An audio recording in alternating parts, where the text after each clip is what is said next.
AP assembly సమావేశాలు 14వ రోజుకు చేరుకున్నాయి. స్పీకర్ అయ్యన్న పాత్రుడు ప్రశ్నోత్తరాలతో సమావేశాలను ప్రారంభించారు. VB Ramji job cards, PPP మోడల్లో కేంద్ర వైద్య కళాశాలలు, రెవెన్యూ శాఖ పెండింగ్ కేసులు, సింహాచలం పంచగ్రామాల్లో అనధికార నిర్మాణాలు, విశాఖపట్నం జిల్లాలో పరిశ్రమలు, కోనసీమలో ఎంఎస్ఎంఈ పార్కులు, వరి రైతుల ఇబ్బందులు, గృహ నిర్మాణ కాలనీలో మౌలిక సదుపాయాలు, విశాఖ ఉక్కు కర్మాగారం తదితర అంశాలపై సభ్యులు అడిగిన ప్రశ్నలకు మంత్రులు ఈ సందర్భంగా సమాధానాలు ఇవ్వనున్నారు. అందరికీ నమస్కారం అండి. 13వ రోజు సమావేశానికి వచ్చేసినటువంటి సభ్యులందరికీ కూడా స్వాగతం, సుస్వాగతం. ఇప్పుడు క్వశ్చన్ అవర్ అండి. మొట్టమొదటి క్వశ్చన్ వైసీపీ వాళ్ళు అటెండ్ అవ్వలేదు, ఈ జవాబు చెప్పినట్టుగా భావించగా కోరుతున్నానండి. రెండో క్వశ్చన్ 1510 ఆరోగ్య శాఖ మంత్రి గారు. ధన్యవాదాలు అధ్యక్ష. క్వశ్చన్ నెంబర్ 1261 అండి, పరిశ్రమల శాఖ మంత్రి గారు.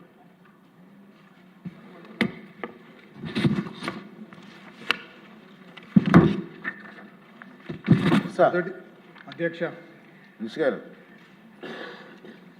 నెక్స్ట్ అంటే ఎక్కువ అవసరం ఉంటారని. అధ్యక్ష, మొదటి ప్రశ్న లేదండి, రెండో ప్రశ్నకి సమాధానం లేదండి, మూడో ప్రశ్న నాట్ అప్లికబుల్ అధ్యక్ష. ఓకే అండి. వంశీకృష్ణ గారు. అధ్యక్ష ధన్యవాదాలు అధ్యక్ష. ఈరోజు ఈ రాష్ట్రంలో కూటమి ప్రభుత్వం వచ్చిన తర్వాత ముఖ్యంగా విశాఖపట్నంలో, ఉమ్మడి విశాఖపట్నంలో ఎన్నో కంపెనీలు రావడం జరిగింది. ఈ రాష్ట్రంలో ఎంతోమంది యువత ఏదైనా ఉద్యోగం కావాలంటే ముఖ్యంగా హైదరాబాద్ కానీ, లేకపోతే బెంగళూరు కానీ, లేకపోతే ఎక్కడైనా ఇంకొక సిటీకి వెళ్ళి ఉద్యోగాలు చేసుకునే అవకాశం వచ్చేది. ఈరోజు ఉమ్మడి విశాఖపట్నంలో ఎన్నో సుమారు కొత్త 15 సాఫ్ట్వేర్ కంపెనీలు, కొన్ని వేల ఉద్యోగాలు, కొన్ని లక్షల ఉద్యోగాలు ఇవాళ అక్కడ రాబోతూ ఉన్నాయి అధ్యక్ష. అలాగే ఒక పెద్ద స్టీల్ కంపెనీ కూడా నక్కపల్లి ప్రాంతం రాబోతుంది అధ్యక్ష. సో ఇవాళ చాలా హ్యాపీగా ప్రజలందరూ కూడా విశాఖపట్నంలో ఒక భయం ఉండేది అధ్యక్ష. గత ప్రభుత్వంలో ఎప్పుడు ఏం జరుగుతుందో ఆ భయం నుంచి ఎంతోమంది ఇన్వెస్టర్లు ఇవాళ విశాఖపట్నం వచ్చి పెట్టుబడులు పెట్టడానికి ముందుకు వస్తున్నందుకు ప్రత్యేకంగా ధన్యవాదాలు అధ్యక్ష. ఇవాళ ముఖ్యమంత్రి గారు కానీ, ముఖ్యంగా డిప్యూటీ సీఎం గారు కానీ, అంతకన్నా లోకేష్ గారు అయితే సాఫ్ట్వేర్ కంపెనీ ఎన్నో సాఫ్ట్వేర్లు తీసుకొచ్చి ఇవాళ ఆ ప్రాంతంలో ఉన్నటువంటి ప్రతి ఒక్కరు కూడా అక్కడే ఉద్యోగాలు చేసుకుని, ఉత్తరాంధ్రాలు ఉద్యోగం చేసుకునే విధంగా అవకాశం కల్పించినందుకు వారికి ప్రత్యేకంగా ధన్యవాదాలు తెలియజేస్తాను.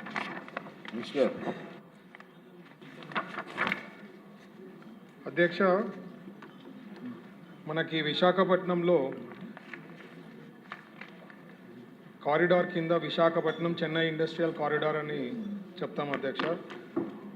సభ్యులు చెప్పినట్లు మనకి ఎస్ఐపిబి నుంచి అప్రూవ్డ్ ప్రాజెక్ట్స్ విశాఖపట్నం, స్పెసిఫిక్గా విశాఖపట్నంకి దాదాపు అన్ని శాఖల కింద అధ్యక్ష 128,931 కోట్లు పెట్టుబడులు వస్తుంది అధ్యక్ష. అక్కడ ఇవన్నీ ఆల్రెడీ క్యాబినెట్ నుంచి క్లియర్ అయ్యేది. దాదాపు 138,498 ఉద్యోగ అవకాశాలు వచ్చేది ఉంది అధ్యక్ష అక్కడ. ఇదే కాకుండా పార్ట్నర్షిప్ సమ్మిట్ జరిగింది అధ్యక్ష. దాని కింద మనకు అన్ని శాఖల కింద 99,747 crores ఇన్వెస్ట్మెంట్స్ రాబోతా ఉంది. ఎంప్లాయ్మెంట్ జనరేషన్ వచ్చి 2,13,382 రాబోతా ఉంది అధ్యక్ష, స్పెసిఫిక్లీ టు వైజాగ్. సో ఇవన్నీ కూడా ఆబ్వియస్లీ లోకేష్ గారు ఐటీకి సంబంధించింది చాలా కంపెనీసే కాకుండా మిగతా శాఖల కింద ఉండే లైక్ ఇండస్ట్రీస్లో ఆర్సిలర్ మిత్తల్ అనుకోండి, పక్కన వైజాగ్ కింద ఉండే అనకాపల్లిలో దాదాపు 130,000 కోట్ల పెట్టుబడులు వస్తూ ఉండేది. అది వితిన్ 45 minutesలో చాలా సందర్భాల్లో చెప్పడం జరిగింది అధ్యక్ష. ఇవన్నీ కూడా విశాఖపట్నంకి వస్తూ ఉంది అధ్యక్ష. Thank you. Okay, next question 1478 అండి, రెవెన్యూ మినిస్టర్ గారు. కృతజ్ఞతలు అధ్యక్ష. అధ్యక్ష, గౌరవ సభ్యులు సుందర్ విజయ్ కుమార్ గారు అడిగిన ప్రశ్నకు అధ్యక్ష, ఏ ప్రశ్నకు అధ్యక్ష? 10/2/2026 తేదీ నాటికి 32,970 కేసులు పెండింగ్లో ఉన్నాయి అధ్యక్ష. బి ప్రశ్నకు అధ్యక్ష 2005 వరకు 4 కేసులు పెండింగ్లో ఉన్నాయి అధ్యక్ష. సుమారు 10,065 రోజులు అంటే 27 సంవత్సరాల 7 నెలల అధ్యక్ష. దాంట్లో బి ప్రశ్నకు అధ్యక్ష 2006 నుండి 2010 వరకు అధ్యక్ష 204 కేసులు అధ్యక్ష. 2011 నుంచి 2015 వరకు అధ్యక్ష 1809 కేసులు అధ్యక్ష.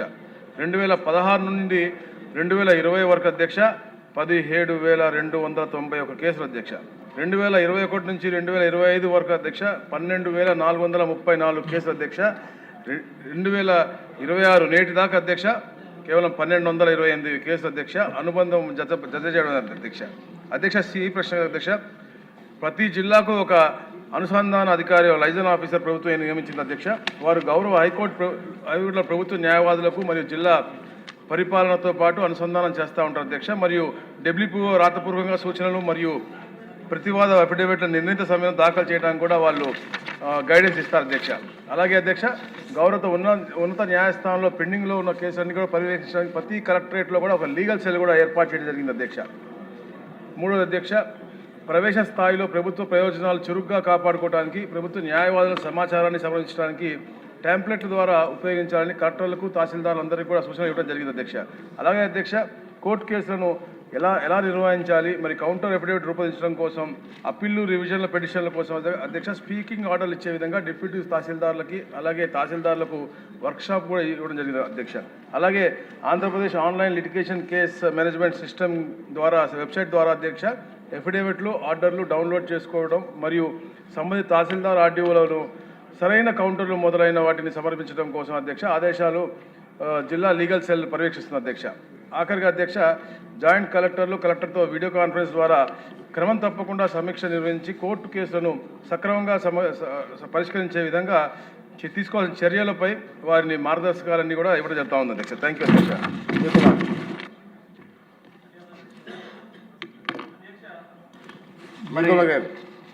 ధన్యవాదాలు అధ్యక్ష. ఇది చాలా important question. Point to point మంత్రి గారికి చెప్పండి. అలాగే అధ్యక్ష ఇది 10/2/2006 వరకు 32,970 కేసులు పెండింగ్లో ఉన్నాయని చెప్పి గౌరవ మంత్రివర్యులు చెప్పడం ఈ క్వశ్చన్కి ఇదే మెయిన్ టాపిక్ అధ్యక్ష. ఎందుకంటున్నానంటే మనం ఒకసారి చూసుకుంటే ఇయర్ టు ఇయర్ వేలల్లో అంటే మనం చూసుకుంటే 2005 వరకు అయితే 10,000 పెండింగ్ ఉండిపోయినాయి అధ్యక్ష. 2011-15లోనైతే 1,800 అయ్యొచ్చు. 16-20 వరకు అయితే 17,291 కేసులు అధ్యక్ష. తక్కువ కాదు అధ్యక్ష. అది 21-25 మధ్యలో 12,434 అధ్యక్ష. ఇలాంటి అంటే ఇన్ని పెండింగ్ ఇష్యూస్ని మనం పెట్టుకొని ముందుకు ఎలా అంటే మన గ్రామాల్లోకి వెళ్ళేసరికి అధ్యక్ష ఏదైనా గవర్నమెంట్ కార్యక్రమాలు చేస్తే ఆ రెవెన్యూ అది కోర్టులో ఉందంటున్నారు అధ్యక్ష. ఏదైనా ఒక కార్యక్రమం చేద్దామంటే గవర్నమెంట్ ల్యాండ్తో ఏదైనా ఒక ఆఫీస్ కడదామన్నా లేకపోతే పల్లెటూరుకి ఏదన్నా కట్టుదామంటే అక్కడ కోర్టులో ఉందంటున్నారు అధ్యక్ష. వాళ్ళు కూడా చాలా తెలివిగా గ్రాబర్స్ కూడా చాలామంది ఊరికే కేసు వేసామని చెప్పి అందులో పెట్టుకుని అక్కడ కోర్టులో ఉన్నదని చెప్పి దాని మీద టైం బై చేస్తున్నారు అధ్యక్ష. అయితే దీనికి లైజనింగ్ ఆఫీసర్లని పెట్టడం అంటే లైజనింగ్ ఆఫీసరు ఉంటున్నారు అధ్యక్ష, కాదని అనట్లేదు. మీరు కూడా మన జిల్లాలో ఆ లైజనింగ్ ఆఫీసరు ఆయన ఇదేంటనే దాని మీద మీరు DDRCలో కూడా మాట్లాడడం జరిగింది. సంతోష్ అనే ఒక విఆర్ఓ ఇక్కడ హైకోర్టులో లైజనింగ్ ఆఫీసర్ ఉంటే మీరే పూర్తిగా ప్రూఫ్లతో పాటు ఆ రోజు కలెక్టర్ గారు ముందు పెట్టడం కూడా జరిగింది. ఆయన్ని తర్వాత కలెక్టర్ గారు తొలగించడం కూడా జరిగింది అధ్యక్ష. అంటే వాళ్ళు ఎంత దారుణంగా ఉన్నారంటే వాళ్ళే డైరెక్ట్గా అవతల వాళ్ళతో కుమ్మక్కైపోయి మనకి అంటే రెస్పాన్సిబిలిటీ లేదు.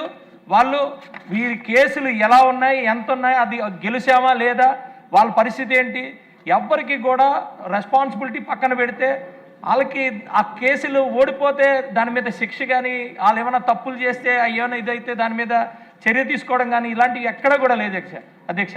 దీని మీద మరి గౌరవ మంత్రివర్యులు ఇది కేవలం మనం ఒక సిస్టమ్ పెట్టడం కాదు, ఆ సిస్టమ్ని టోటల్గా పూర్తిగా దాని మీద అవగాహన పెట్టుకొని దాని మీద బాధ్యతాయుతంగా కనుక ఈ రెవెన్యూ డిపార్ట్మెంట్ పనిచేయకపోతే గవర్నమెంట్ ల్యాండ్స్ అన్నీ కూడా మరి అన్యాక్రాంతం అయిపోయే పరిస్థితి ఉంది. ఈ రోజున్న పరిస్థితులు ఏమవుతాయి అధ్యక్ష?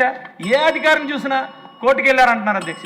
కోర్టులోని కలెక్టర్ గారైనా కోర్టుకు వెళ్ళారు అంటున్నారు, జేసీ గారు ఎక్కడ ఉన్నారంటే కోర్టుకు వెళ్ళారంటున్నారు. ఈ వ్యవస్థ మొత్తం సరిగ్గా మరి ఒక ప్రాపర్ వేలో పనిచేయకపోవటం వల్ల దారుణమైన పరిస్థితి ఉంది అధ్యక్ష. దయచేసి దీని మీద మళ్ళా క్షుణ్ణంగా ఒకసారి దీని మీద మొత్తం పరిశీలించి దీన్ని ఇంకా స్ట్రెంగ్తన్ చేయకపోతే మన గవర్నమెంట్ భూములన్నీ కూడా అన్యాక్రాంతం అయిపోతున్నాయి, అదేవిధంగా పెండింగ్లో పడిపోతున్నాయి. వేల కేసులు, 36,000 కేసులు అంటే మామూలు విషయం కాదు అధ్యక్ష. 36,000 కేసులు. దయచేసి మీ ద్వారా మా గౌరవ మంత్రివర్యులకి దీని మీద పూర్తిగా దృష్టి సారించాల్సిందిగా కోరుతున్నాను అధ్యక్ష. ధన్యవాదాలు అధ్యక్ష. గౌరవ సభ్యులు చెప్పినట్టుగా అధ్యక్ష 2005కి 10,000 లేవు అధ్యక్ష, కేవలం 4 కేసులే ఉన్నాయి అధ్యక్ష అప్పుడు ఆ రోజున. తర్వాత అధ్యక్ష ఈ సంవత్సరం అధ్యక్ష 2025 నుంచి 26 దాకా అధ్యక్ష తక్కువగా 1,200 కేసులు మాత్రమే. ఎందుకంటే అధ్యక్ష గౌరవ ముఖ్యమంత్రి గారు తప్పకుండా ఈ సమస్యలన్నీ కూడా రిజాల్వ్ చేయాలి, దీన్ని ప్రక్షాళన చేయాలని చెప్పేసి స్పెషల్ డ్రైవ్గా పెట్టుకోవడంతో పాటు ఎవ్రీ వీక్ కూడా మా స్పెషల్ సిఎస్ గారు అవ్వచ్చు, సిసిఎల్ఏ గారు అవ్వచ్చు, మొత్తం టీంతో మీటింగులు పెట్టుకుని ఎప్పటికప్పుడు కూడా దీనిపైన ఒక వే ఫార్వర్డ్ చెప్తా ఉన్నాం అధ్యక్ష. దాంట్లో భాగంగానే అధ్యక్ష అయితే హైకోర్టులో రెవెన్యూ శాఖ ద్వారా ఉన్నటువంటి కోర్టు కేసు నిర్వహణ కోసం అధ్యక్ష 7 అంశాలపైన ముఖ్యంగా ఒక వే ఫార్వర్డ్ చేశారు అధ్యక్ష. దాంట్లో ముఖ్యంగా అధ్యక్ష ఇన్స్టిట్యూషనల్ ఫ్రేమ్వర్క్ అధ్యక్ష, సంస్థాగత వ్యవస్థ అధ్యక్ష. రెవెన్యూ శాఖ తన కోర్టు కేసులను అడ్వకేట్ జనరల్ కార్యాలయం మరియు ప్రభుత్వ లీడర్ సమన్వయం చేసుకుంటూ ఉంటుంది అధ్యక్ష. భూమికి సంబంధించిన ముఖ్యమైన అంశాలు మరియు విధానపరమైన అంశాలకు సిసిఎల్ఏ గారు, జిల్లా స్థాయిలో జిల్లా కలెక్టర్లు, ఇక కింద స్థాయిలో ఆర్టీఓలు వాళ్ళు పారావైజ్ రిమార్క్స్తో పాటు రికార్డులను కోర్టు ఉత్తర్వులు మనం అమలు చేయడం కోసం చేస్తూ ఉంటారు అధ్యక్ష. మరి ముఖ్యంగా అయితే పెద్దలు చెప్పారో లైజరింగ్ మెకానిజం గురించి అధ్యక్ష. ప్రస్తుతానికి 26 జిల్లాలు, పాతగా అనుకుంటే 26 జిల్లాలు కూడా 26 లైజరింగ్ ఆఫీసర్స్ పెట్టారు అధ్యక్ష. ఎక్కడన్నా వాళ్ళు తప్పులు చేసి ఉంటే మీరు తప్పకుండా మా దృష్టికి తీసుకొస్తే వారిని తప్పించి ఎవరైతే అనుభవం ఉన్నటువంటి వారు, ఎవరైతే ప్రభుత్వం మేలు చేయాలి, ఎలా అయితే పాజిటివ్గా వైబ్రెంట్గా గవర్నమెంట్ పనిచేస్తానో దానికి అనుగుణంగా పనిచేసే వాళ్ళు మాత్రమే పెడతాం తప్ప ఎక్కడ తప్పు చేసే వాళ్ళు పెట్టాం అధ్యక్ష. వారు కోర్టులో ఈ మన ప్రీడర్లకి, మన గవర్నమెంట్ అధికారులకి అనుసంధానం చేసుకుంటూ ఎక్కడ కూడా ఎక్స్ పార్టీ ఆర్డర్స్ రాకుండా చూడటం కోసం ముఖ్యంగా వాళ్ళు చేసే పనులు అధ్యక్ష. అలాగే డిస్ట్రిక్ట్ లెవెల్ లీగల్ సెల్స్ కూడా పెట్టాం అధ్యక్ష. ప్రతి జిల్లాలో కూడా అధ్యక్ష జిల్లా కలెక్టర్ పర్యవేక్షణ ఈ ప్రత్యేక లీగల్ సెల్ ఉంటుంది అధ్యక్ష. ఈ లీగల్ సెల్ కోర్టు నోటీసుల స్వీకరణ నుంచి వారి ఆదేశాలు పర్యవేక్షించడం, సకాలంలో దాఖలు చేయాల్సిన మన పిటిషన్స్ కానీ ఇవన్నీ కూడా చూసుకుంటూ ముఖ్యంగా కంటెంప్ట్ ఆఫ్ కోర్ట్ అనేది రాకుండా ఉండే విధంగా అది చూస్తూ ఉంటుంది అధ్యక్ష. అది ముఖ్యంగా ఇంకోటి అధ్యక్ష, ఇంతకుముందు చెప్పే అధ్యక్ష Andhra Pradesh online litigation case management system అధ్యక్ష. ఈ పోర్టల్ ద్వారా అధ్యక్ష శాఖలో దాఖలైన పిటిషన్లు పోర్టల్లో అందుబాటులో ఉంటాయి అధ్యక్ష. ఏది ఉన్నా కూడా దాన్ని పారావైజ్గా రిమార్క్స్ తీసుకోవడం, అలాగే కౌంటర్ అఫిడవిట్లు డిజిటల్ రూపంలో ఈ పోర్టల్ ద్వారా మనం అప్లోడ్ చేసుకోవచ్చు అధ్యక్ష. క్లారిఫికేషన్ తీసుకోవచ్చు అధ్యక్ష. దాఖలు చేసినటువంటి అఫిడవిట్లను సంబంధిత అధికారులు పర్యవేక్షణ మరియు అమలు కోసం చూసుకోవచ్చు అధ్యక్ష. ఇట్లా ఒక పారదర్శకమైనటువంటి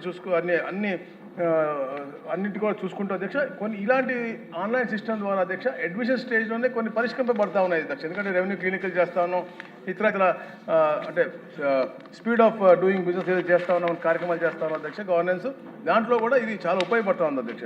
అలాగే విధి విధానాలు కూడా ఎలాగైతే ఏదో కోర్టు నుంచి నోటీస్ అందిన వెంటనే సంబంధిత అధికారులు ఎలా తెలియజేయాలి, కౌంటర్ అఫిడవిట్ ఎలా వేయాలి, ప్రభుత్వ భూములు లేదా ముఖ్యమైన ప్రభుత్వ విధానాలకు సంబంధించిన కేసులు ఆ హెచ్ఓడితో మాట్లాడి అవన్నీ కూడా క్షుణ్ణంగా పరిశీలించి దానికి ఏమైనా ఇంటరిమ్ ఆర్డర్స్ వస్తే లేదా వెకేట్ వస్తే దాన్ని ఎట్లా మనం వెకేట్ చేయాలి, స్టే వస్తే అనేది కూడా ఒక పారదర్శకంగా వెళ్తా ఉంది అధ్యక్ష. అలాగే ప్రభుత్వ భూములు, భూసేకరణ, భూములు కేటాయింపులు, జలవనరుల ఆక్రమణలు, సర్వీస్ విశేషాలు మరియు ప్రభుత్వ విధానాలు సంబంధించిన ముఖ్యమైన కేసులు శాఖాధిపతి అంటే హెచ్ఓడి స్థాయిలో నిశ్చితంగా చర్చించేస్తూ ఉన్నారు అధ్యక్ష. వాళ్ళు పర్యవేక్షిస్తూ ఉన్నారు అధ్యక్ష.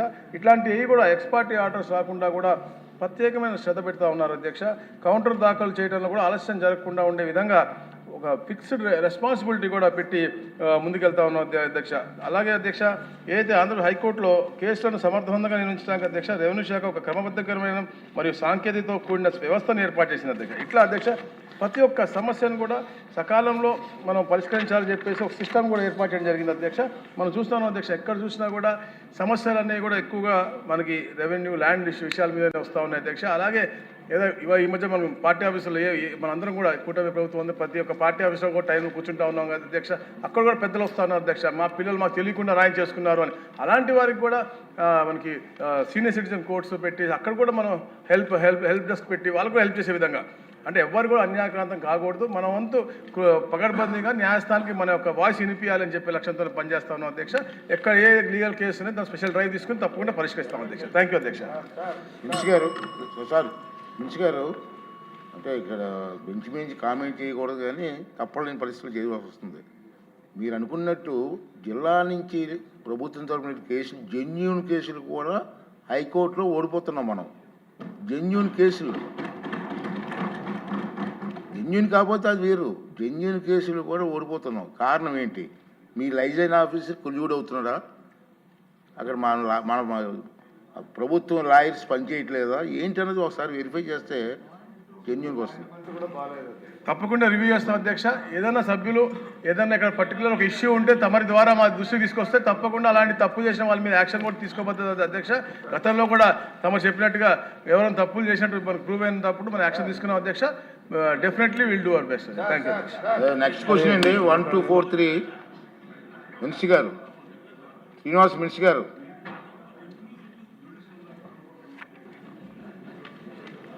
ధన్యవాదాలు అధ్యక్ష. ఏఎండ్బి ప్రశ్నకు సమాధానం అవునండి. సూక్ష్మ చిన్న మరియు మధ్యతర పరిశ్రమల కోసం తయారీ రంగం వ్యవస్థని బలోపేతం చేయడానికి ప్రతి శాసనసభ నియోజకవర్గంలో ఒకటి చొప్పున మొత్తం 175 సూక్ష్మ చిన్న మరియు మధ్యతర పరిశ్రమల పార్కుల అభివృద్ధి కోసం ప్రభుత్వం పథకాన్ని ప్రవేశపెట్టింది. ఈ చొరవలో భాగంగా ఇప్పటివరకు 100 సూక్ష్మ చిన్న మరియు మధ్యతర పరిశ్రమలు లేదా బహుళ అంతస్తుల కర్మాగార సదుపాయాల శంకుస్థాపన లేదా ప్రారంభోత్సవం జరిగింది.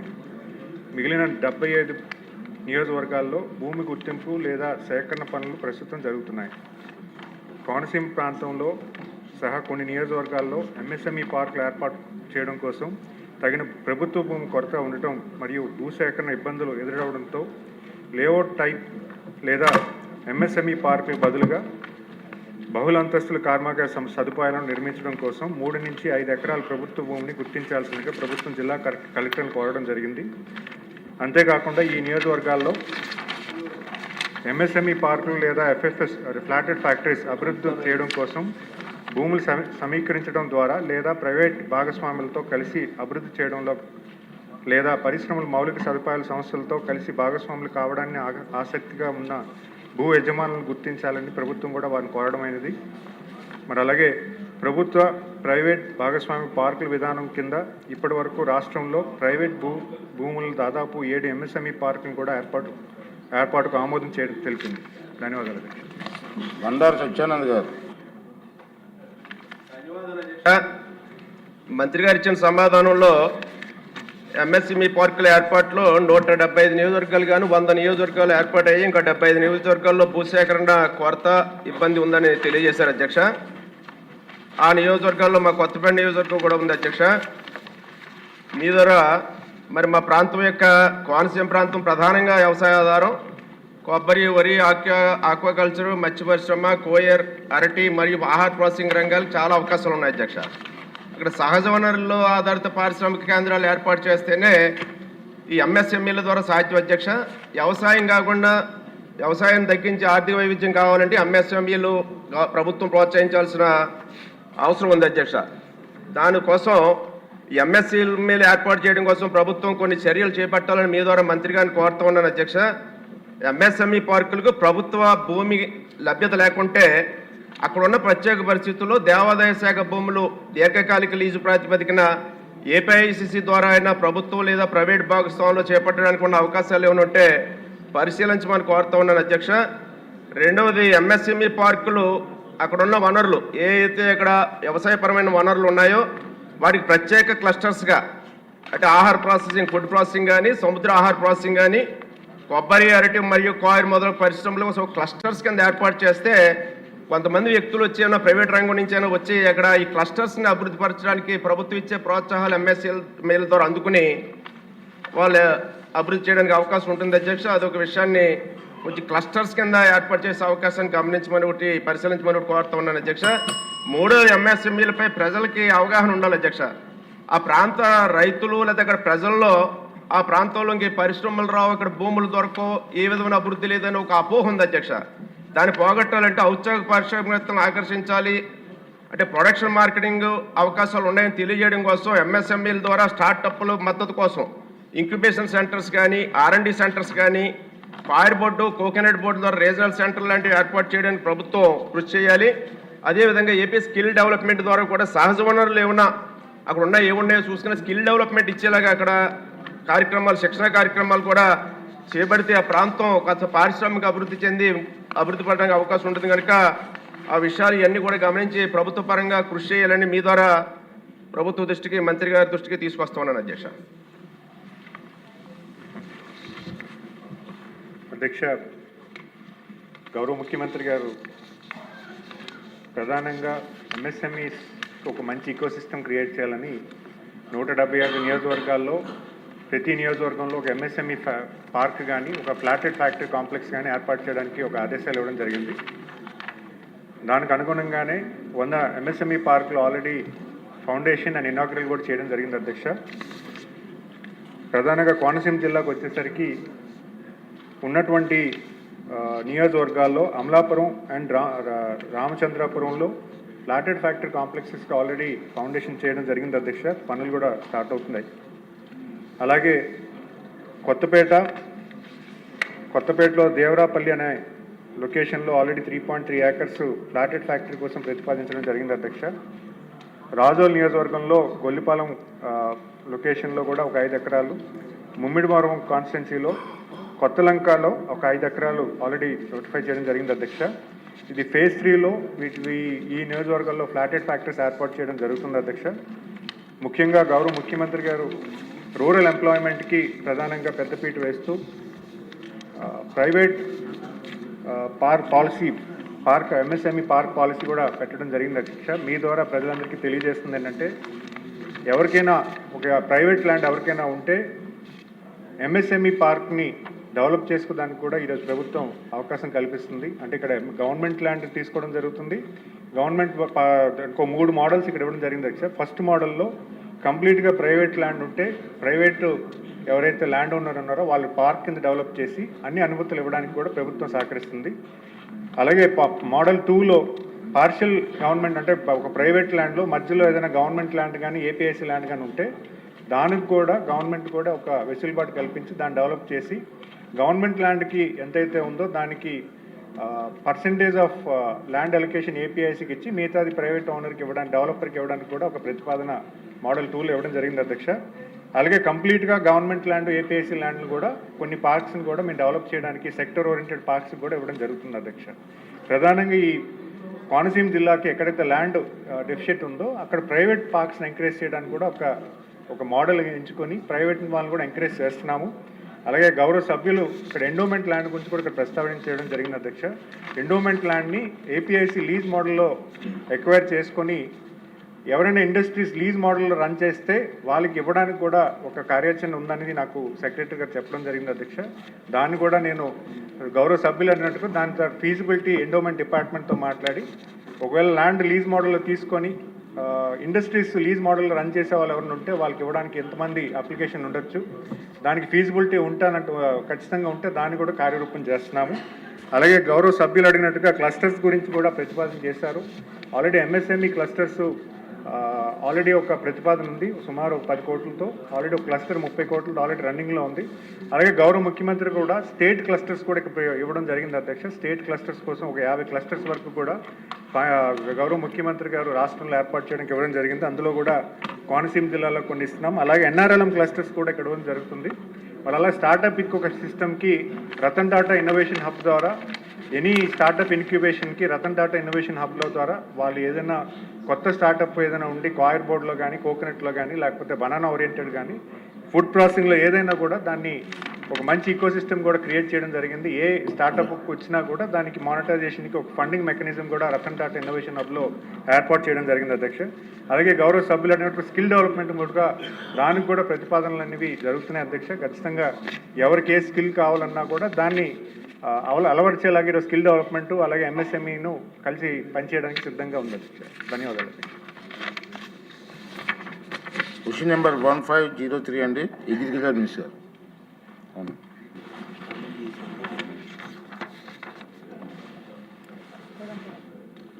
అధ్యక్ష, ఏ ప్రశ్నకు సమాధానం లేదండి. ప్రభుత్వం ఎంఎస్పి సేకరణ, వ్యవసాయ ఇన్పుట్లకు మద్దతు ఇచ్చే కార్యక్రమాలు మరియు సహజ వ్యవసాయంలో సహఖర్చు తగ్గింపు, సాంకేతికలను ప్రోత్సహించడం ద్వారా గిట్టుబాటు రాబడులను నిర్ధారిస్తుంది. బి ప్రశ్నకు సమాధానం ఈ పంట క్రాప్ బుకింగ్ 2025-26 ప్రకారం వరి సాగు చేస్తున్నటువంటి రైతులు మొత్తం సంఖ్య 38.97 లక్షలు. అందులో ఖరీఫ్లో 26.94 లక్షల మంది, రబీలో 12.303 లక్షలు మంది వరి వ్యవసాయం చేశారు అధ్యక్ష. ఆంధ్రప్రదేశ్ సామాజిక యాజమాన్య సహజ వ్యవసాయం కింద 1.22 లక్షల మంది రైతులు రసాయన రహిత విత్తనం నుండి విత్తనం వరకు వ్యవసాయ పద్ధతుల ద్వారా వరిని సాగు చేయబడుతుంది. సి ప్రశ్నకు సమాధానం సహజ వ్యవసాయం వరి సాగులో ఖర్చులో దాదాపుగా 30-40% రికవరీ సాధించడానికి వీలు కల్పించే గట్టు సాగు కింద ప్రోత్సహించడం జరుగుతుంది. ప్రత్యామ్నాయ పంటలను ప్రోత్సహించడం, మెట్ట ప్రాంతాల్లో పప్పు ధాన్యాలు, చిరుధాన్యాలు మరియు నూనె గింజలను ప్రోత్సహించడం జరుగుతుంది. పంట వైవిధ్యీకరణపై అవగాహన కల్పించడం, ప్రదర్శనలు మరియు సబ్సిడీపై నాణ్యమైన విత్తనాలు, సూక్ష్మ పోషకాలు, బయో ఏజెంట్లు మరియు అవసరాల ఆధారిత రసాయనాలు సరఫరా చేయబడుతుంది. డి ప్రశ్నకు సమాధానం విత్తన ఉత్పత్తిని ఆమోదించబడిన విత్తన ప్రణాళికతో ఖచ్చితంగా అనుసాధించబడుతుంది. మధ్యస్థ ప్రాధాన్యత మరియు తక్కువ డిమాండ్ రకాల ఉత్పత్తిని పరిమితం చేయడమైంది.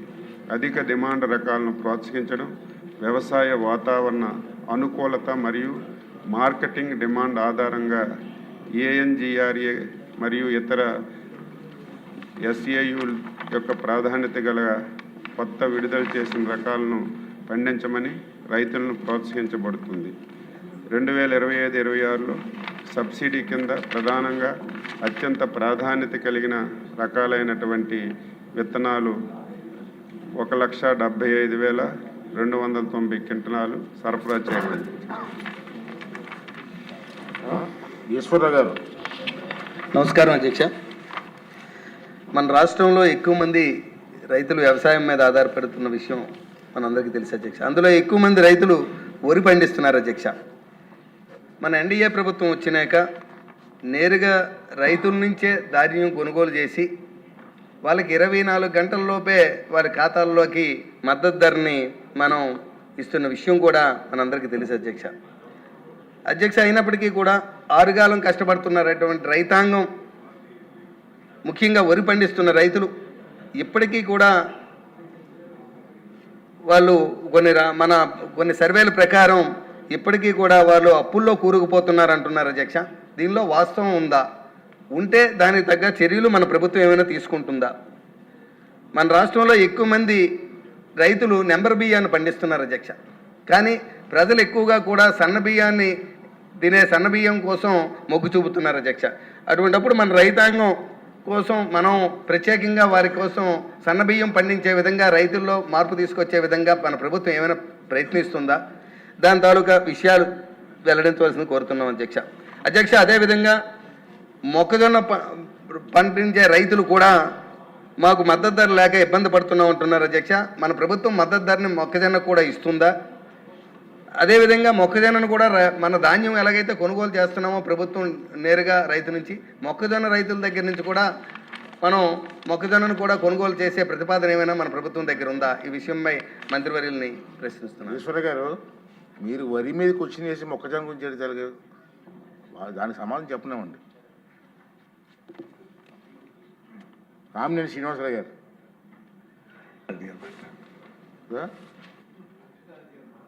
మరి మీకు అసిస్టెంటా?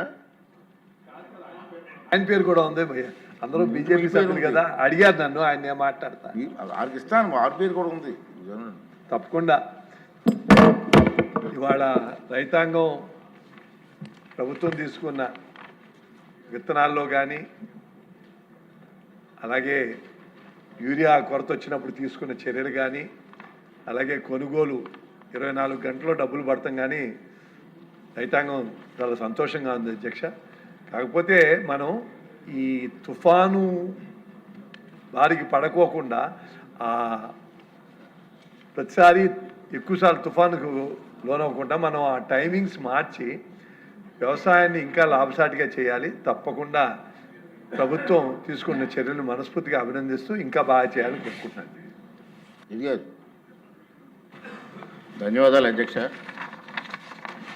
ఏదైతే వరి రైతాంగానికి సంబంధించి రాష్ట్రంలో కూటమి ప్రభుత్వం వచ్చిన తర్వాత ధాన్యం కొనుగోలు సీఎంఆర్ ద్వారా కొనుగోలు చేసిన తర్వాత 24 గంటలు గడిచే వరకు ధాన్యం సొమ్ములు చెల్లించడం వల్ల రైతాంగం చాలా ఆనందంగా ఉంది అధ్యక్ష. అదేవిధంగా ఎంఎస్పీ విషయంలో కూడా రైతులు ఆనందం వ్యక్తం చేస్తూ ఉన్నారు అధ్యక్ష. ముఖ్యంగా ఏదైతే కౌలు రైతులు ఉన్నారో కౌలు రైతులు తీవ్ర నష్టాల బారిన పడతా ఉన్నారు అధ్యక్ష. కౌలు రైతులకి మనం CCRC కౌలు కార్డులు ఇవ్వడంలో కొన్ని సాంకేతికమైన ఇబ్బందులు, న్యాయపరమైన ఇబ్బందులు ఉండడం వలన పూర్తి స్థాయిలో వారికి CCRC కార్డులు ఇవ్వలేకపోతున్నాం. ఏదైతే భూ యజమానులు ఉన్నారో వారి దగ్గర నుంచి కన్సెంట్ కావాలనే విషయంలో భూ యజమానుల ఆందోళన నేపథ్యంలో కౌలు రైతుల్ని సంరక్షించాల్సిన అవసరం ఉందనేది మీ ద్వారా గౌరవ మంత్రి గారికి తెలియజేస్తూ ఉన్నాను అధ్యక్ష. దాని ద్వారా కౌలు రైతుల్ని సంరక్షించే విధంగా ఏదైనా చర్యలు ప్రభుత్వం తీసుకుంటుందా అనేది కూడా ఒకసారి నేను మీ ద్వారా అడుగుతా ఉన్నాను అధ్యక్ష. ఇక రెండో విషయం ప్రకృతి వ్యవసాయం గురించి. మనకి ఎప్పుడో లాల్ బహదూర్ శాస్త్రి గారు ప్రధానమంత్రిగా ఉండగా ఆహార ఉత్పత్తులు కొరతున్న నేపథ్యంలో ఆ రోజు ఉత్పత్తులు పెంచాలనే ఉద్దేశంతో పురుగుల మందులు, ఎరువుల్ని ప్రోత్సహించి పెద్ద ఎత్తున ఉత్పత్తి వచ్చే విధంగా చర్యలు తీసుకోవడం మనం చూసాం అధ్యక్ష. కానీ నేడు దానివలన పూర్తి స్థాయిలో అనారోగ్య పరిస్థితులు వస్తూ ఉన్నాయి అధ్యక్ష. ముఖ్యంగా క్యాన్సర్ కానీ, డయాబెటీస్ కానీ ఇటువంటి వ్యాధులు వ్యాపిస్తున్న నేపథ్యంలో ప్రకృతి వ్యవసాయానికి ప్రభుత్వం ఏ విధంగా ప్రోత్సహించిందనే విషయాన్ని గౌరవ మంత్రి గారు తెలియజేయాల్సిందిగా కోరుతా ఉన్నా అధ్యక్ష. అదేవిధంగా కేంద్ర ప్రభుత్వం పెద్ద ఎత్తున ప్రకృతి వ్యవసాయాన్ని ప్రోత్సహించాలనే దిశగా ముందుకెళ్తా ఉన్న నేపథ్యంలో మన రాష్ట్ర ప్రభుత్వం కూడా మొన్నటి బడ్జెట్లో 208 కోట్లు కేటాయించడం జరిగింది అధ్యక్ష. ఈ మొత్తం సరిపోతుందా అనే విషయాన్ని కూడా ఒకసారి పరిశీలించమని నేను కోరుతా ఉన్నా అధ్యక్ష. ప్రకృతి వ్యవసాయం ద్వారా వ్యవసాయ ఉత్పత్తులు ఏవైతే చేస్తూ ఉన్నారో కొంతమంది రైతాంగం వారికి మార్కెటింగ్ సహకారం లేదు అధ్యక్ష. వారికి సరైన ధర రాని పక్షంలో వారు డిస్కరేజ్ అయ్యే పరిస్థితి ఉంది. కాబట్టి వారికి ప్రభుత్వం కొనుగోలు చేసే విధంగా కానీ, ప్రైవేటు రిటైల్ భాగస్వామ్యాన్ని పెంచే దిశగా కానీ ప్రభుత్వం ఆలోచన చేయాలని మీ ద్వారా గౌరవ మంత్రి గారిని కోరుతా ఉన్నా అధ్యక్ష. ఇంకొక ప్రధానమైన విషయం, ప్రకృతి వ్యవసాయంలో ఏదైతే గ్రామ స్థాయి సిబ్బంది ఉన్నారో వారికి 4,500 నుంచి 6,500 వరకు జీతాలు చెల్లిస్తూ ఉన్నారు అధ్యక్ష. దానివల్ల వాళ్ళు పూర్తి స్థాయిలో వారి సమయం వెచ్చించకుండా రైతులతో మమేకం కాలేని పరిస్థితి ఉంది అధ్యక్ష. వారి శాలరీస్ను కూడా పెంచే ప్రతిపాదన ఏదైనా ప్రభుత్వం దగ్గర ఉందా అనేది కూడా ఈ సందర్భంగా కోరుతా ఉన్నా అధ్యక్ష. ధన్యవాదాలు గారు. హర్షాద్ గారు. ఓకే మినిస్టర్ గారు. 1 మినిట్ అధ్యక్ష, ఎక్కువ తీసుకో, 1 నిమిషం ఎక్స్ట్రా తీసుకో అధ్యక్ష. వరి వ్యవసాయం గురించి సభ్యులు క్వశ్చన్ వేశారు అధ్యక్ష. రాజుగారు ఫోన్ అధ్యక్ష, హౌస్లో కూడా ఫోన్ మాట్లాడతారా సార్? మన అందరికీ తెలుసు ఆహార అలవాట్లన్నీ కూడా మారాయి అధ్యక్ష. ఒకప్పుడు అందరం కూడా వరి అంటే చాలా ప్రీతిపాత్రమైనటువంటి పంట. ప్రతి ఒక్కరూ తెల్లన్నం అంటే చాలా ఇష్టంగా తిన్నటువంటి రోజులు కూడా గతంలో ఉండే. రాను రాను ఆహారపు అలవాట్లు మారడం వల్ల వరి అన్నం తినడం చాలా వరకు తగ్గిపోయిన విషయం మనందరికి కూడా తెలుసు అధ్యక్ష. ఈరోజు చంద్రబాబు నాయుడు గారి దయ వల్ల ఎన్డీఏ ప్రభుత్వం తీసుకున్నటువంటి చర్యల వల్ల ఇరిగేషన్ ప్రాజెక్టులన్నీ కూడా కంప్లీట్ అవ్వడం, స్వతంత్రం వచ్చిన తర్వాత ఇంతవరకు నీరు చూడనటువంటి ప్రాంతాలు కూడా నీరు చూస్తున్నటువంటి పరిస్థితిని కూడా మనమే చూస్తున్నాం అధ్యక్ష. అయితే రైతాంగం కూడా నీరు కనబడిందంటే వరి వ్యవసాయం తప్ప ఇంకొక వ్యవసాయం పెట్టడం లేదు అధ్యక్ష. ఎందుకు ఈ మాట చెప్తున్నానంటే మనందరం కలిసి ఈరోజు శాసనసభ్యులం కానీ ఈరోజు రైతులకి ఎడ్యుకేట్ చేయవలసినటువంటి అవసరం ఉంది అధ్యక్ష. వరి వ్యవసాయం నుంచి క్రాప్ డైవర్షన్ చేయకపోతే ఈ నష్టాలు ఎప్పుడూ కొనసాగుతూనే ఉంటాయి. రైతులు ఎప్పుడు కూడా ఇబ్బందులు పడడం జరుగుతుంది అధ్యక్ష. అందుకే ప్రభుత్వం కూడా ప్రధానంగా దృష్టి పెట్టి వరి నుంచి క్రాప్ని డైవర్ట్ చేయడానికి అన్ని విధాల ప్రయత్నం చేస్తూనే వరిలో కూడా అధ్యక్ష నాణ్యమైనటువంటి రకాలు ఇప్పుడే గౌరవ శాసనసభ్యులు చెప్పినట్టుగా ఎవరు తీసుకున్న ఈరోజు కోటా బియ్యం ఇచ్చినా హాస్టల్స్కి మనం రైస్ ఇచ్చినా ప్రతి వారు స్పెషల్ వెరైటీ అడుగుతున్నారు తప్ప కామన్ వెరైటీ ఎవరు తిన్నటువంటి పరిస్థితి కూడా లేదు అధ్యక్ష. ఇంకొక దారుణమైనటువంటి పరిస్థితి ఏంటంటే ఇతర దేశాలకి ఎక్స్పోర్ట్ చేయడానికి కూడా అవకాశం లేనటువంటి పరిస్థితి. దీనివల్ల ప్రభుత్వాల మీద భారం పడడం ఒకటైతే పండించిన రైతుకు కూడా గిట్టుబాటు ధర రాక చాలా ఇబ్బందులు పడుతున్నారు అధ్యక్ష. అందుకే మేము ఫస్ట్ పేజీలో చంద్రబాబు నాయుడు గారి నాయకత్వంలో ఏవైతే రాయలసీమ జిల్లాలు ఉన్నాయో అప్ టు ప్రకాశం జిల్లా వరకు ఒక 15 లక్షల హెక్టార్లలో క్రాప్ డైవర్సిఫికేషన్ చేయాలని చెప్పి ఒక ప్రణాళిక వేసుకున్నాం. దానికి హార్టికల్చర్ హబ్గా తయారు చేసి మొన్ననే ముఖ్యమంత్రి గారు చెప్పారు, నేను చెప్పాను. కేంద్ర ప్రభుత్వం 30,000 కోట్లు, ప్రైవేట్ విధానంలో 70,000 కోట్లు తీసుకొచ్చి మొత్తం హార్టికల్చర్కి తీసుకురావడానికి ప్రయత్నం చేస్తున్నాం. తప్పనిసరిగా కొన్ని ప్రాంతాలు వరి పెట్టారు అధ్యక్ష. ఈరోజు ఈస్ట్ వెస్ట్ ఉంది, పల్లం ప్రాంతాలు వరి తప్ప ఇంకొక ఆల్టర్నేటివ్ లేదు. కానీ చాలా ప్రాంతాల్లో మనం డైవర్షన్ చేయడానికి అవకాశం ఉంది. దయవుంచి శాసనసభ్యులు రైతులకి ఎడ్యుకేట్ చేయాలి, డైవర్షన్ చేసి అధ్యక్ష ఒక చిన్న ఎగ్జాంపుల్ అధ్యక్ష, ఇది కూడా రైతులు తెలుసుకోవాలి. వరి అధ్యక్ష మనం పండిస్తున్నాం, సంవత్సరం అంతా కష్టపడితే ఒక ఎకరాకి 6,000 రూపాయల ఆదాయం వస్తుంది అధ్యక్ష వరి పండిస్తే. అదే మనం కంది పండించామంటే ఒక ఎకరాకి దాదాపుగా మనకి 26,000 వరకు లాభం వస్తుంది అధ్యక్ష, వ్యత్యాసం అధ్యక్ష.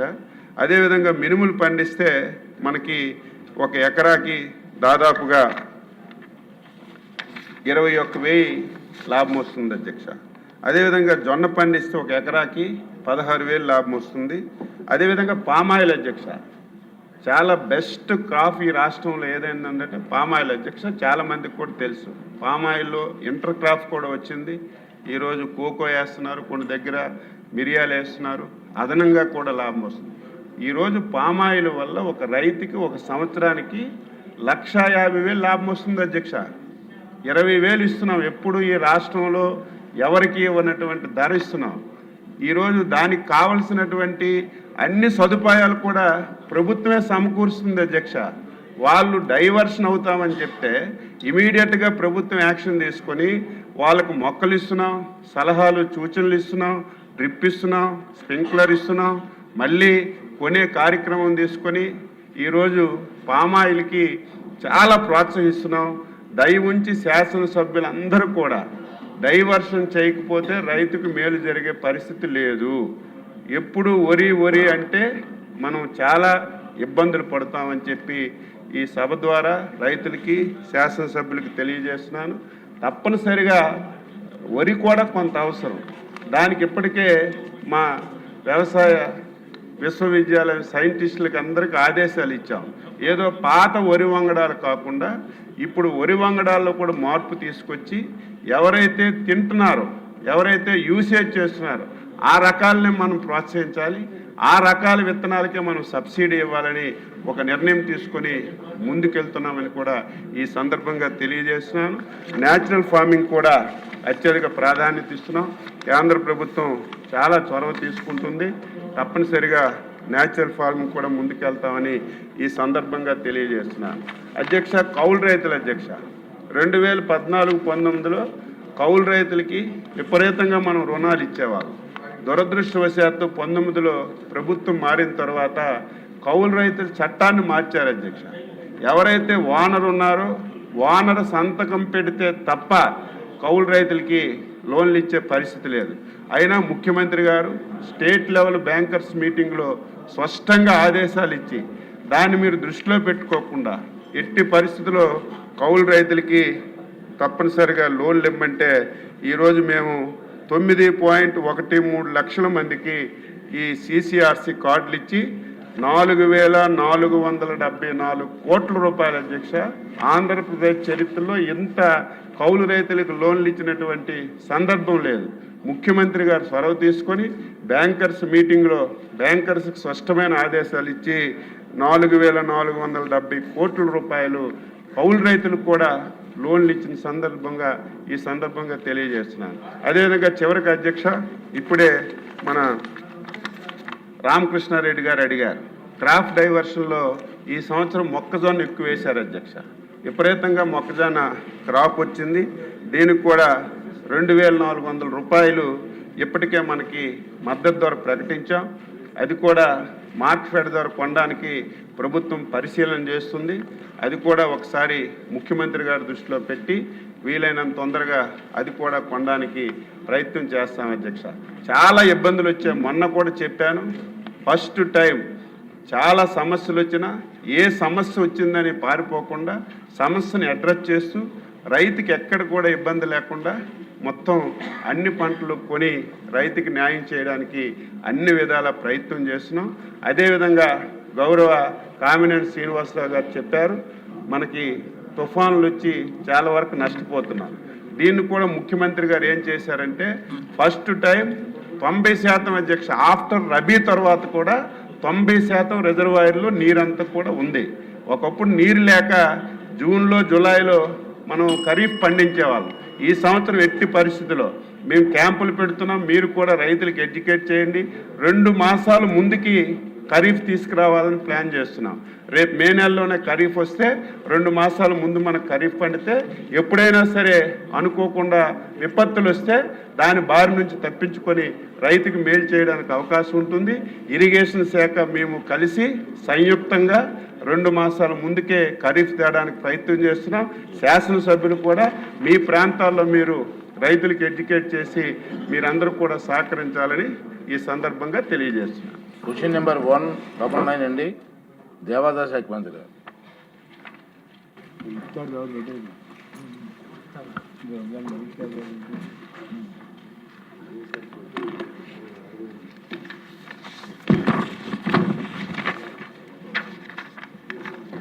అధ్యక్ష, ఏ ప్రశ్నకు సమాధానం అవునండి, బి ప్రశ్నకి సమాధానం గౌరవ ఉన్నత న్యాయస్థానం నుండి ఉత్తర్వుల కోసం వేచి ఉండడమైనది. సి ప్రశ్నకి సమాధానం అధ్యక్ష, దేవస్థానం యొక్క ఖాళీ భూములకు సంబంధించి ఇప్పటి వరకు ఎటువంటి నిర్ణయం తీసుకోలేదు. డి ప్రశ్నకి సమాధానం అధ్యక్ష, పంచగ్రామాల భూముల క్రమబద్ధీకరణ అంశం ప్రస్తుతం గౌరవ ఆంధ్రప్రదేశ్ ఉన్నత న్యాయస్థానం ముందు పెండింగ్లో ఉన్నది అధ్యక్ష. గంటా శ్రీనివాస గారు.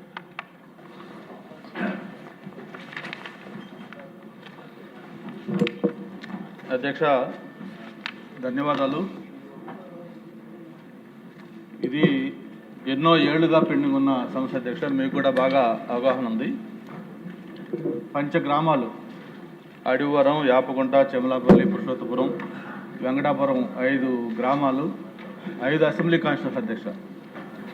భీమిలి, ఈస్టు, నార్తు, వెస్టు, అలాగే పెందుర్తి, దాంతోపాటు 15 వార్డులు కూడా ప్రభావితం చేసే అంశం అధ్యక్ష. ఇది ఎన్నో ఏళ్ళుగా ప్రతి సమస్య కూడా ఒక పరిష్కారం ఉంటుంది, కానీ అన్ఫార్చునేట్గా ఈ సమస్య అనేది ఒక పరిష్కారం ఇప్పటిదాకా లభించలేదు అధ్యక్ష. గౌరవ ముఖ్యమంత్రి చంద్రబాబు నాయుడు గారు 1996లో ఏదైతే అప్పుడు ముఖ్యమంత్రిగా ఉన్నప్పుడు ఈ ఇష్యూ మీద స్వర్గీయ అప్పల సూర్యనారాయణ గారి ఆధ్వర్యంలో ఒక హౌస్ కమిటీ కూడా కాన్స్టిట్యూట్ చేసి ఆ రోజు నుంచి దీని మీద చాలా సీరియస్గా ఎక్సర్సైజ్ చేయడం జరిగింది అధ్యక్ష. ఆ తర్వాత 2000లో ఒక జివో 578 ఒక జివో ఇచ్చారు. అలాగే మళ్ళీ 2019లో 229 అని ఒక జివో ఇచ్చారు. మామూలుగా మన ప్రభుత్వం యొక్క స్లోగన్ కూడా సమాజమే దేవాలయం, ప్రతి పేదవాడు కూడా దేవుడు అని చెప్పుకునే ఈ దీంట్లో ఈ పేదవాళ్ళకి ఈ దేవాలయం సంబంధించిన ఈ సమస్య పెద్ద జటిలమైపోతూ ఉంది. మామూలుగా ఇక్కడ 2 అంశాలు అధ్యక్ష. ఒకటి పంచగ్రామాలకు సంబంధించిన రైతుల అంశాలు, రెండోది ఏదైతే ఎన్నో ఏళ్లుగా అక్కడ ఇళ్ళు కట్టుకొని ఉంటున్న వేలాది కుటుంబాలకు సంబంధించిన ఇష్యూ అధ్యక్ష. మీకు కూడా గుర్తుంది, 2014 ప్రభుత్వం వచ్చిన తర్వాత మనం మొట్టమొదటి క్యాబినెట్ ఆ రోజు ఆంధ్ర యూనివర్సిటీలో కూడా పెట్టినప్పుడు అందరం కూడా మనం అక్కడ ఆ రోజు క్యాబినెట్లో ఉన్నాము. ఈ ఇష్యూ మీద గౌరవ ముఖ్యమంత్రి గారు ఒక స్పెసిఫిక్ టైం ప్రోగ్రాం కూడా పెట్టి 100 డేస్లో దీనికి ఒక సొల్యూషన్ చూపించమని చెప్పిన కూడా ఆ రోజు చెప్పడం జరిగింది. ఇది మీకు ఒకసారి ఆ ఫోటో కూడా ఒకసారి చూపిస్తున్నాం మీకు. ఆ రోజు క్యాబినెట్ ఆంధ్ర యూనివర్సిటీలో మీరు కూడా ఈ ఫోటోలో ఉన్నారు. గౌరవ కేఈ కృష్ణపతి గారు అందరూ కూడా దాంట్లో ఉన్న క్యాబినెట్ ఫోటో అది. ఆ రోజు ముఖ్యమంత్రి గారు స్వయంగా ఒక ఆదేశం ఇచ్చి ఆ రోజు ఫస్ట్ మీటింగ్ పెట్టడం జరిగింది. అధ్యక్ష, అసలు ప్రధానంగా సమస్య ఏంటి అనేది ఒకసారి దీంట్లో మనం వెళ్తే, మామూలుగా ఏదైతే ఈ 5 గ్రామాలకు సంబంధించిన రైతులతో ఒక ఇష్యూ పక్కన పెడితే, రెండోది ప్రధానంగా ఇప్పుడు అక్కడ నిర్మాణం చేసుకున్న హౌసెస్ అధ్యక్ష, వీటిలందరికీ సంబంధించి కూడా ఇప్పటికే పలు దఫాలు మీటింగ్లు పెట్టడం జరిగింది. రీసెంట్గా కూడా మన కూడా రెవెన్యూ మినిస్టర్, ఎండోమెంట్ మినిస్టర్ ఆధ్వర్యంలో ఒక 1 వీక్ బ్యాక్ ఈ సెషన్లో కూడా మీటింగ్ పెట్టారు. కానీ దీనికి సొల్యూషన్ అంటూ రావట్లేదు అధ్యక్ష. అప్పుడు రాజశేఖర రెడ్డి గారు అపోజిషన్ లీడర్గా ఉన్నప్పుడు ఏదైతే ఈ 578 జీవో ఇచ్చారో ఆ జీవో కొంతమంది యూజ్ చేసుకొని రెగ్యులేషన్ కూడా చేసుకుంటే, ఆ రోజు రాజశేఖర రెడ్డి గారు అపోజిషన్ లీడర్గా ఉండి దాన్ని నేను అధికారంలోకి వస్తే ఫ్రీగా ఇస్తాను మీకు, దీని మీద మీరు ఏం కూడా డబ్బులు కట్టనవసరం లేదని చెప్తే ఆ రోజు కొంతమంది చేసుకున్న వాళ్ళు చేసుకోగా మిగతా వాళ్ళందరూ కూడా పెండింగ్ పెట్టుకున్నారు అధ్యక్ష. 2014 ప్రభుత్వం వచ్చిన తర్వాత గవర్నమెంట్ కొంచెం సీరియస్గా తీసుకుని దీని మీద మూమెంట్ ఇచ్చిన తర్వాత ఒక కమిటీ కూడా వేసి దీనికి మొత్తం ఒక ప్రొఫార్మా కూడా తయారు చేశారు అధ్యక్ష. 1 నుంచి 100 గజాల వరకు ఫ్రీగా వాళ్ళకి ఇచ్చేటట్టుగా, 101 నుంచి 300 వరకు ఒక value 70% of the base value 98 basic value మీద పే చేసేటట్టుగా ఇట్లా ఒక మొత్తం టేబుల్ ఒకటి వేసేసి దానికి మొత్తం కూడా తయారు చేసి ఇచ్చి ఆల్మోస్ట్ ఆల్ ఫైనలైజ్ అవుతున్న టైంలో ఇది మళ్ళీ కొంతమంది కోర్టులకు వెళ్ళడంతో ఇష్యూ పెండింగ్ ఉంది అధ్యక్ష. మరి నేను ఇప్పుడే మీ ద్వారా ఒకటే అడుగుతా ఉన్నాను, ఇది ప్రభుత్వం సీరియస్గా అనుకుంటా ఉంది, ముఖ్యమంత్రి గారు చాలా సీరియస్గా ఉన్నారు, ఎండోమెంట్ మినిస్టర్ గారు చాలాసార్లు చెప్పారు చేద్దాం తప్పకుండా చెప్పని, అందరూ అన్ని సీరియస్ చెప్తున్నారు కానీ సమస్య మాత్రం ముందుకి వెళ్ళట్లేదు అధ్యక్ష. ప్రాబ్లం ఎక్కడుంది ఏంటది కొంచెం సీరియస్గా దీన్ని తీసుకోకపోతే ఇది మనల్ని చరిత్ర క్షమించదు అధ్యక్ష. ఎందుకంటే నేను 30 ఏళ్ళుగా రాజకీయాల్లో ప్రతి ఎన్నికలప్పుడు కూడా ఈ పంచగ్రామాలు అనేది ఒక ప్రధానమైన ఎన్నికల అజెండాగా పెడతా ఉన్నాం. ఈరోజు ప్రజలు కూడా చంద్రబాబు నాయుడు గారు పెద్ద నమ్మకం పెట్టుకున్నారు, ఖచ్చితంగా ఈసారి మాకు పరిష్కారం అవుతుంది, ఈ పంచగ్రామాల సమస్య పరిష్కారం అవుద్ది, అలాగే ఈ నిర్మాణాలకు సంబంధించిన పరిష్కారం అవుద్ది, మాకు దీనికి శాశ్వతమైన దీనికి సొల్యూషన్ లభిస్తుందని చెప్పి ఆశతో ఉన్నారు అధ్యక్ష. ఇప్పటికైనా సరే దీని మీద ఇప్పుడు 5 ఎమ్మెల్యేలు కూడా దీని మీద మాట్లాడతారు, అలాగే మిగతా పెద్దలకు కూడా సబ్జెక్ట్ ఐడియా ఉంది కాబట్టి దీని మీద నేను ఒకటే కోరుతా ఉన్నాను, మరి రెవెన్యూ మినిస్టర్ గారితో పాటు ఎండోమెంట్ మినిస్టర్ గారు కలిసి కూర్చొని దీనికి ఒక టైం ఫ్రేమ్, ఎందుకంటే పరిష్కారం లేని సమస్య ఉండదు కాబట్టి ఎలా చేయాలి ఏంటంటే దాని మీద మాట్లాడితే కోర్టులో వద్దు కాబట్టి చేయలేకపోతాం అంటే కరెక్ట్ కాదు. కోర్టు కూడా ఖచ్చితంగా దానికి మన వెర్షన్ చెప్పి మన దీనికి ఆల్టర్నేటివ్ ల్యాండ్ కూడా ఇస్తున్నాం అధ్యక్ష. ఏదైతే మనం దీనికి ఈ అనధికారం అనుకుంటున్నామో దాన్ని రెగ్యులరైజ్ చేసిన దానికి ఎంత ల్యాండ్ పోతుంది, దానికి ఈక్వలెంట్ ల్యాండే కాదు ఈక్వలెంట్ వాల్యూ అది కూడా ఇచ్చే పరిస్థితి కూడా ఇది మనం రెడీగా ఉన్నాం, దానికి అంతా రెడీగా ఉంది కాబట్టి దీని మీద ఎండోమెంట్ మినిస్టర్ గారు సీరియస్గా రివ్యూ తీసుకొని ఒక పరిష్కారం అనేది చూపించకపోతే చాలా ఇదవుతుందని కూడా కోరుకుంటూ దీని మీద మీరు కూడా, ఎందుకంటే మీకు కూడా పూర్తి ఐడియా ఉంది సబ్జెక్ట్ మీద, మీరు స్పీకర్గా ఆశ్రత ఒక రూలింగ్ ఉండే అధ్యక్ష, ఒక టైం ఫ్రేమ్ పెట్టి దీన్ని ఖచ్చితంగా సాల్వ్ చేయమని చెప్పని మేము కోరుతున్నాను అధ్యక్ష. రామకృష్ణ బాబు గారు.